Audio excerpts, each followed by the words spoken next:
السلام عليكم. قodobkan lixaad waxaynu kaga hadli doonaa waxa loo yaqaano synergies.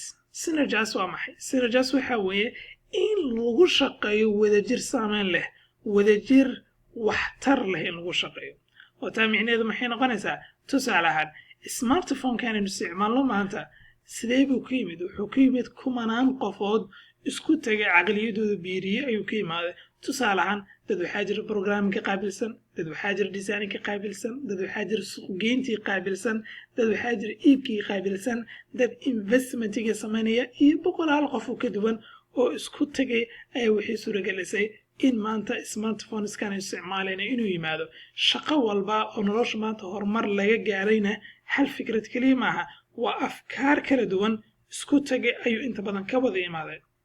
haddaba in synergies micnaheedu waa maxay? qof walba qofka kale wuxuu kaga duwan yahay, aqoonta uu dheer yahay in la isu wada biirsado kadibna laga soo saaro maxay? wax soo saar qurux leh, waxtarna wale bulshada ma soo saaray. in gacmihii si wadajir iskugu tagaan kadibna sameeyaan waxtar bulshadu wax u leh ay soo saarana sameeyaan. haddaba arrinta noocaana si loo gaaro waxaa loo baahan yahay laba shardi. shardi koowaad waxaa weeye inuu tiimka wada shaqaynayo uu ka dhexeeyo isdhexgal inuu ka dhexeeyo, ay yihiin tiim wada shaqayn kara. dad aan israbin inay wada shaqeeyaan way adagtaa wax soo saar qurux badan inay sameeyaan.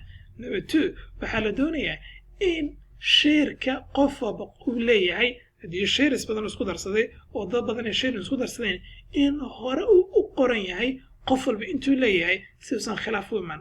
haddii aan la cadaynin qof walba intuu leeyahay, haddaan la cadaynin maxaa dhacaya? khilaaf baa dhacaya. khilaafkaas marka ugu dambeeya keenaya mashruucaas quruxda badnaa ee suuragelinaya in bulshadaas naftooda iyo dadkoodaba waxtar uu yeesho inuu hoos u dhaco amaba inuu baaba suuragelinayo.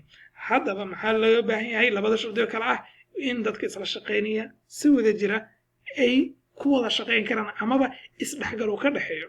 number two, waxaa la doonayaa maxay? in heshiisyada hore u qoran yihiin. labada qodob waxaa weeye labada qodob muhiimka u ah si loo gaaro synergies ama si loo gaaro waxqabad wanaagsan wadajir lagu qabto si loo gaaro. haddii khilaaf uu imaanayo maxaa ka muhiimsan? inaan la heshiin. inaan la heshiinin ayaa wuxuu ka muhiimsan yahay heshiis khaldan in la gaaro ayuu ka muhiimsan yahay.